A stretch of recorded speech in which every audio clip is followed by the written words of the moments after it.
during the off season, it's a good time to look back and reflect and take away things that went right and look at things that could have been improved.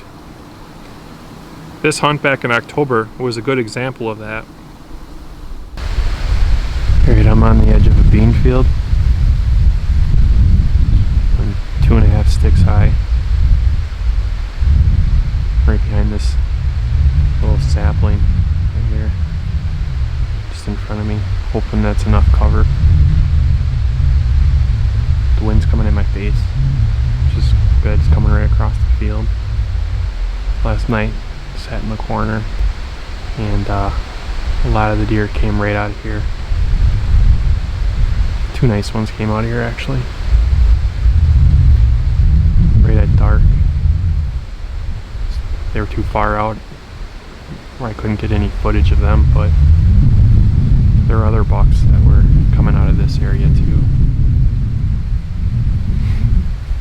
And right in front of me, there's a nice big trail, literally like 10 yards.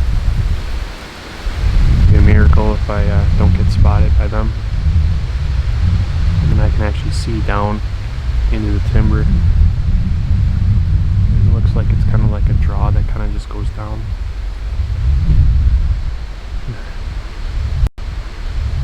Dan said that there's a bedding area that's southwest of here.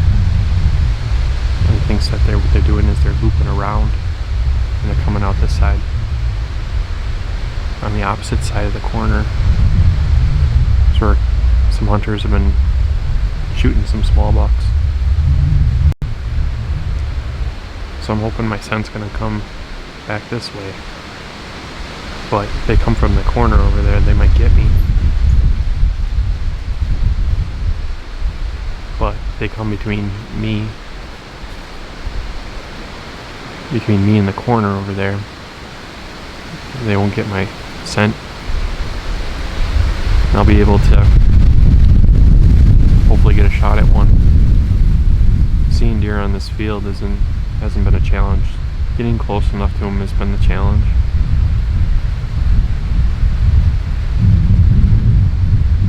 So being mobile is really important when you're out in public, so you can move around.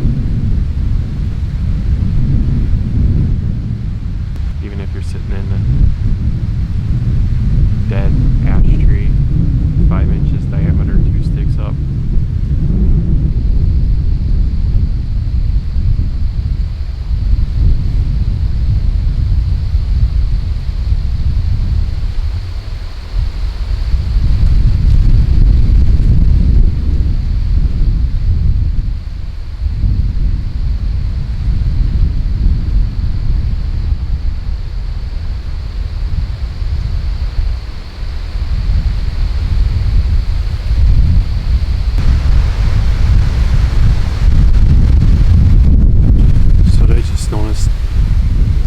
Hunters came down kitty corner for me.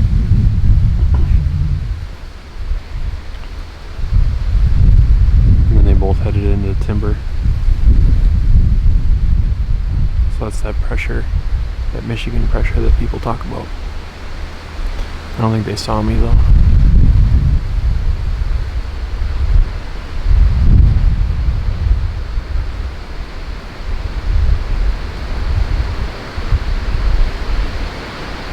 They were heading into the window at least. But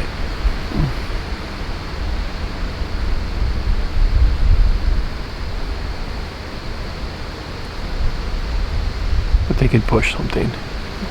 They would circle and it'd come by me.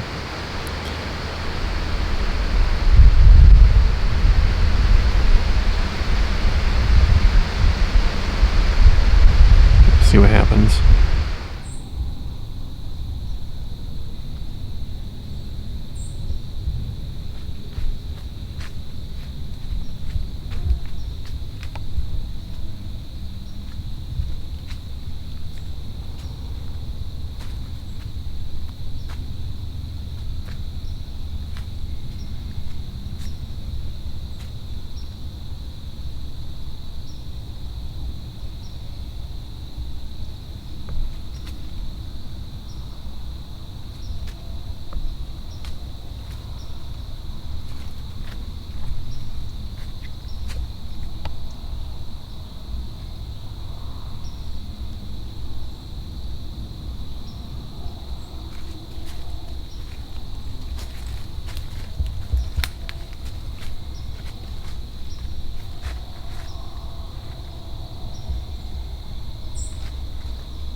exactly what we thought they would do.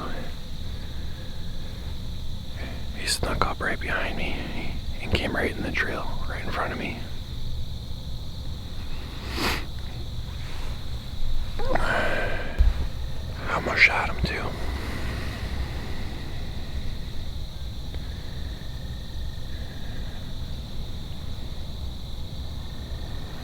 He's just a yearling, but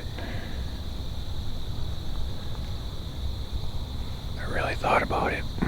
Really thought about it.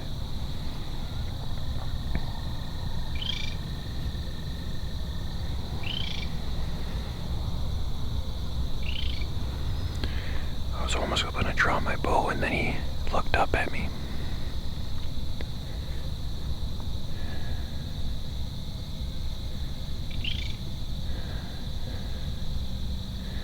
And then he got a little skittish, so I didn't really want to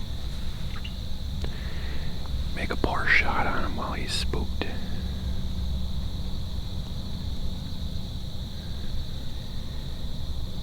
He's still out in the field, though.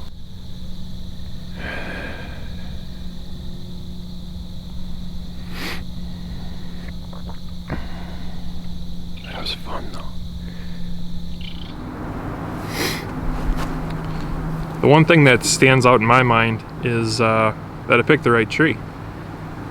The night before, it was like a observation sit, and essentially I was able to see where the deer were coming through and what kind of trails they were using.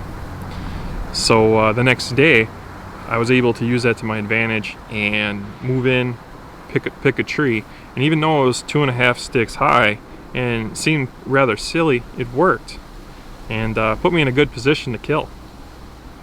In my mind, I go back and forth whether I should have really tried for that buck. I was actually on the fence, and in the video I said that he was a year and a half, but come to look at the footage, he was probably at 2.5. So, but he was missing the one side, and that kind of got me questioning whether I should shoot or not. And at the moment, I actually did decide to maybe make an attempt to draw my bow. He was only 15 yards out, and so as I'm trying to draw my bow, I realized that my pin was set at 30 because I was sitting on the field, and that was a mistake I made. And he just looked right up and he got me, and he busted me. So at that moment, I had a spooked deer in front of me who was looking right at me, and my pin was set wrong. So another thing I could have done differently is the filming. Self-filming's tough, and when you're self-filming and you got a lot going through your mind and you're trying to make the best footage, in my mind, and I look back, is I should have had the camera actually dialed a little bit back instead of zoomed all close. I was going for that epic footage where I wanted to have him picture perfect, square in my shot, and have an arrow zipping right through him. Thanks for watching the show. And let me know if you were in my position and you were busted by a spooky half-rack buck. Would you have tried to take the shot?